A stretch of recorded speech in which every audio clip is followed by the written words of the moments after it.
Good afternoon, ladies and gentlemen, and welcome into the HeroesCCL pre-show presented by Wisdom. My name is Bahamut, joined by Justing, and as every week, we are going to bring you some amazing clips from the previous week of HeroesCCL. We're looking back at week number 6, leading into this week number 7, the final group stage of HeroesCCL. And to kick things off, we're going to head over to Towers of Doom, where Simplicity was taking on Storm Esports, Justing.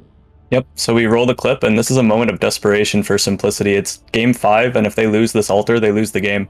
So they put a lot of pressure onto Rutzo, but he just hardly lives, just barely, thanks to that spell armor. And the team is really split. This is a 4v5. Hogger ends up getting tongued by Dahaka and goes down. And by the time Medivh gets here, the fight is already somewhat lost. Masquerade's very low from a 1v1 he had with Vala. And the ley line comes out, but there's no APOC for follow-up. And Mene's actually the one who goes down as he gets caught in the root by BBJ. And at this point, they're basically just running away, and they need to fight for this, but in a 3v5, it's really tough.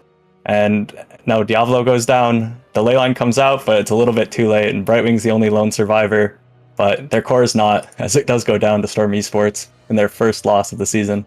Storm Esports do look like a team that can bleed, and the funny thing is right at the end of that clip, it was actually Probius that gets the kill onto Medivh because he had one of his photon cannons still out, and Leyline doesn't stop the photon cannon, so Medivh was standing there taking free damage. Really, really cool play from the side of Storm Esports, taking down the Titan that is Simplicity in a 3-2 way. Well played from the side of Storm Esports. But we're not done by any means. We move into the second best of 5 of the weekend, where we had Chili Mountain go up against 30k, and 30k, as always, Justing, looked really dominant on Battlefield of Eternity. Yeah, 30k looked real scary, and as the clip begins, focus on Dahaka as he begins to burrow in. He digs in, and Bad Benny, from playing outside of vision, immediately hits the taunt into the tongue from Liam into a just one shot by Li Ming. Chili Mountain, with their double support composition, just wasn't able to react, and they do react this time with a really early Ancestral, but that just slows the fight down. They're still in a 4v5. Watch Ultralisk. He plays super aggressive here. He does a little tiny jump just to get in position. And if he doesn't miss this Q on Hoswabs, maybe they kill him, but he just hardly lives because of that miss. Really crucial by Ultralisk. And Hoswabs lives with 15 HP from the dog bite on Banana. Now watch Dino in the rest of this clip. He blinks in to get in position and perfectly sets himself up for a kill on Rhaegar. And now he can kind of just do whatever he wants. They're in a 5 versus 2. And there's really no escaping the composition here from 30k once they get ahead. Dino with the resets on Li Ming just pops off.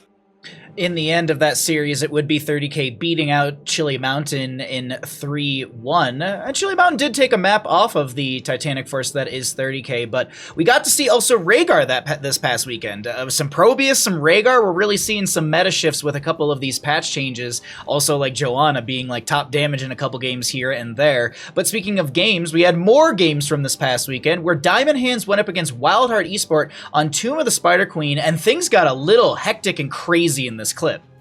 Yeah, we're about to see a crazy wombo combo. Wildheart is about to find out what Diamond Hand's comp really does.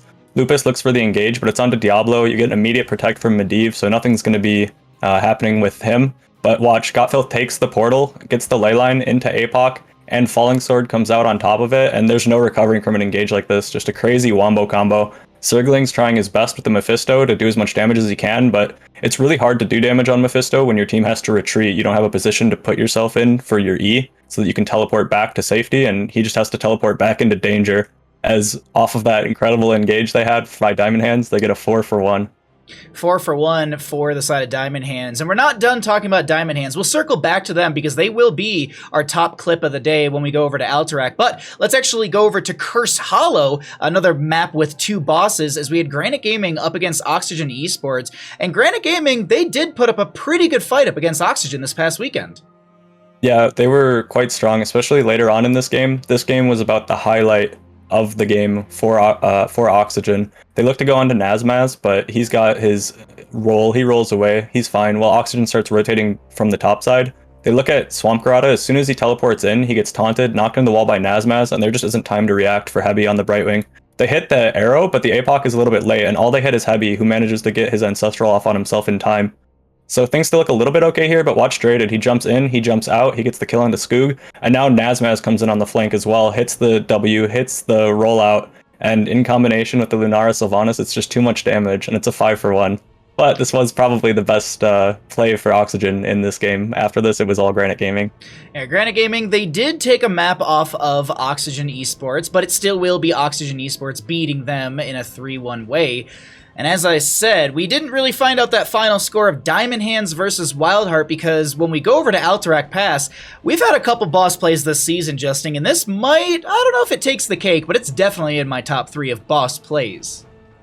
Yeah, this was a moment where both teams were very anxious and nervous, I feel. This was a moment of just indecision for both teams. And so Slug Hunter is going to come down here after they started the boss, but he doesn't know that Kelsier is actually anchoring in the brush. He immediately hits the mind control onto Slug Hunter, and he just gets deleted. And now Wildheart has to decide if they want to take this 4v5 or give the boss, and they opt to take it because Zergling has Wind Tunnel. But the Wind Tunnel gets mostly countered by the Johanna Falling Sword, just giving Unstoppable to everyone. And when you fight a double support composition on a point like this, there's almost no winning, especially when you have a hero like Tracer, who really wants to play these spread out, split up fights, while Greymane's just doing tons of damage on the point. Diamond Hands just completely wipes them on the boss point with a 5-for-1 and runs it down bot and ends the game. A very strong play, and I gotta say, like, that seriously was such a cool moment, because I assumed the Wind Tunnel would have been good, but that Falling Sword from Johanna, extremely well played with the ability to have that cleansing factor, and in the end of that series, it would be Diamond Hands beating out Wildheart in a 3-2 or 3-1 fashion. A lot of great games from week number 6 of HeroesCCL. Checking out our week number 7 matches on HeroesCCL. On Saturday, you're going to be seeing Storm Esports versus Granite Gaming, and then to close out that day, we'll be seeing Wildheart up against Oxygen Esports. Justing, the standout match for you today on HeroesCCL. So both these matches I think are going to be really, really interesting. Wildheart versus Oxygen is probably a little bit more important for the standings than the other match. Wildheart versus Oxygen, very close in the standings, and that is a match that is super important for both of them if they want to remain above the other one in the standings. But Storm Esports versus Granite Gaming, Storm Esports did take down, so far in the season, both of our first place teams, so our top place teams in Simplicity and 30k. So we're going to have to see if they're able to do that against a Granite Gaming that's scaling up as the season progresses. Granite Gaming has been looking stronger and stronger from week to week, but I definitely agree. The Wildheart versus Oxygen should be the match with the most contention between these teams. I'm really excited to see what these players bring out here on HeroesCCL. Jumping into our Sunday matches here on HeroesCCL, we're going to be seeing 30k up against Simplicity and Diamond Hands versus Chili Mountain. That 30k versus Simplicity Justing matchup for me is looking the best, but what's the spiciest, or what's the match that you're excited about? Well, I'm definitely excited for 30k and Simplicity. Those are our top 2 teams going at it. We're going to finally find out once and for all in the regular season who is that first place team. And I mean, both series are going to be fun, especially with Diamond Hands kind of upsetting expectations in the past weeks, and Chili Mountain making a huge roster overhaul with Azerite on main tank. It's going to be, both matches are going to be real interesting for sure. And Chili Mountain has had some shining moments throughout the season. Maybe today's the day that they'll be able to really squash the expectations of us and Twitch chat, but it's going to be on the shoulders of Chili Mountain. But a lot of great matches here on HeroesCCL, Sunday, December 19th. Thank you all for joining Justing and I for HeroesCCL Weekly Recap. If you think Justing and I missed any clips, by all means, leave a comment below or add us on Twitter. We encourage you to check out the other HeroesCCL platforms like Instagram, Twitch, Twitter, and of course, as you're already here, YouTube for all of your HeroesCCL action and memes. We look forward to the future weekends where we can bring you more of these pre-show highlights. Until then, I've been Bahamut, joined by Justing, and I'll see you in the Nexus.